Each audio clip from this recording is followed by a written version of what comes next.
Do you have post-concussion syndrome? If you do, you have probably had days like me where you wake up and you're feeling fatigue. You're feeling like maybe you already have a headache and you haven't even gotten out of bed. I have some quick, simple steps that you can take from this video and use it right away. Just because we don't feel good doesn't mean that we can't do something to make ourselves feel better. When you don't feel good, it's hard to think. It's hard to go for help and find help. And so a functional neurologist can be a great resource to tell you options out there for therapies.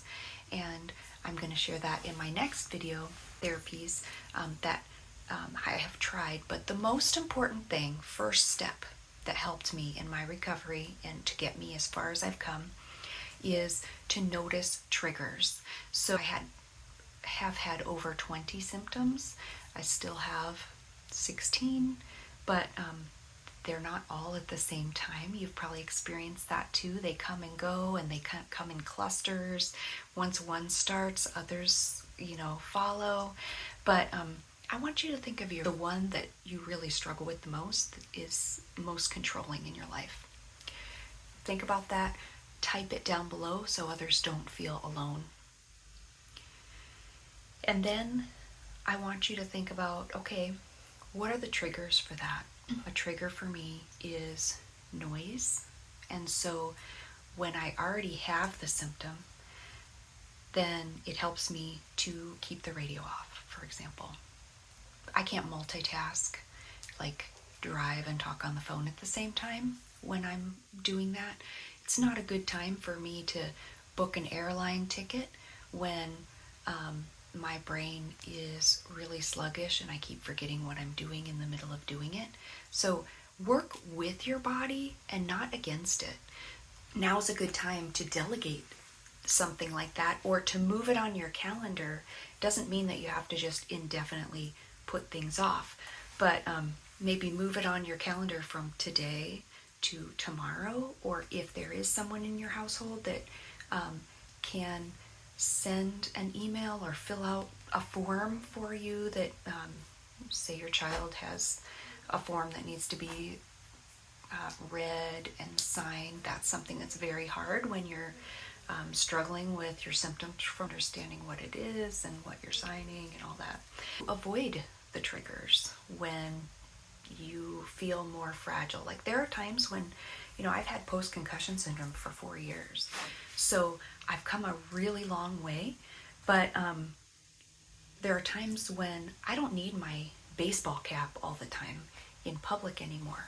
But then because I have gotten out of the habit of using it or needing it every day, then there are times when I go into known trigger situations like a school or a hospital, and within 30 minutes or possibly an hour, depending on how much noise and movement there is going on around me, I'm going to have a migraine at that. Then you plan for that, and I've told my girls, okay, can you remind me please when I'm going to your school that I need to bring my baseball cap?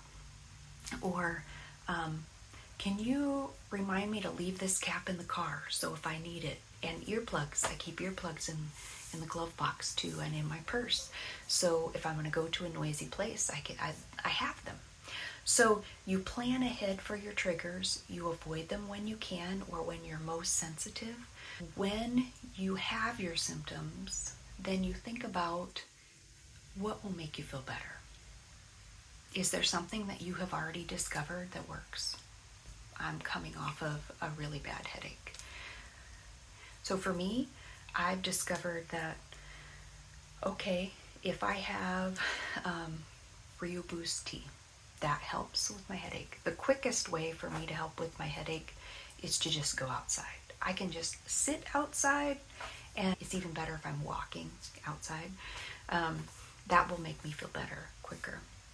So, and we're not going to get this right 100% of the time. This morning, I already told you I woke up with a headache and fatigue and brain fog, but I went to a friend's house. She makes amazing coffee, and the last thing I need to be drinking when I'm feeling anxiety is coffee.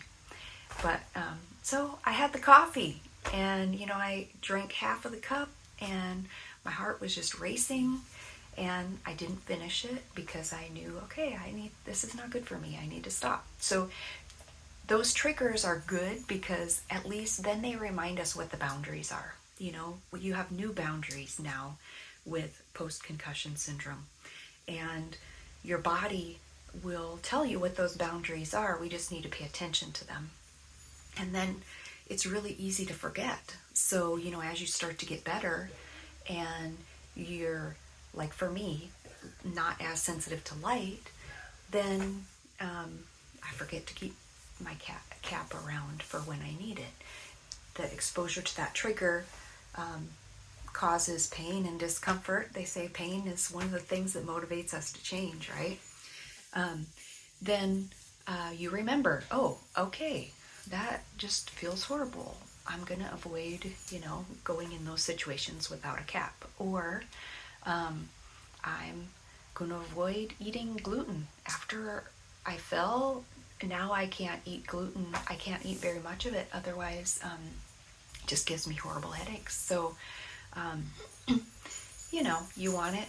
You have it on occasion, and then you suffer the consequences, and then you remember, oh, okay, I want to avoid that pain or discomfort. So then next time you avoid it. So right now, I want to give you a chance to help yourself. It's hard to do what we need to do. I have a brain program. I'm supposed to be doing brain exercises from my functional neurologist every day. I have food guidelines I'm supposed to follow from my nutritionist. I have all of these things that I've learned about over the 4 years that help me. Things that I know I need to avoid. But all of that can get overwhelming when you're not feeling good. So I just want you to think about what's one thing that you can do right now to make yourself feel better or to be better for your health. So maybe that's just to go sit outside on the porch. And that's okay. If that's the extent of it, then feel happy that you did that. That's good for your body. On a cellular level, sunlight is a need. What's one thing that you could do right now? I just want you to think about it. It might be something simple that you do every time that you don't feel good. Maybe it's take a nap. But write it down below so that it can encourage someone else that they're not alone, and that it's an idea of a simple thing that they can do to make themselves feel better.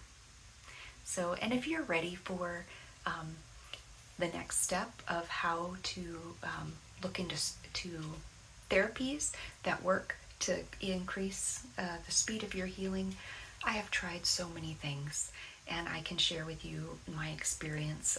I'll give you an overview of all the different therapies and things that you can try in this next video. So go ahead and click on that after you try your one thing and you're feeling ready. If it's giving you a headache watching this right now, then maybe you should watch it a little later. We just really want to encourage each other and help each other along. Do something to make yourself and others feel better today.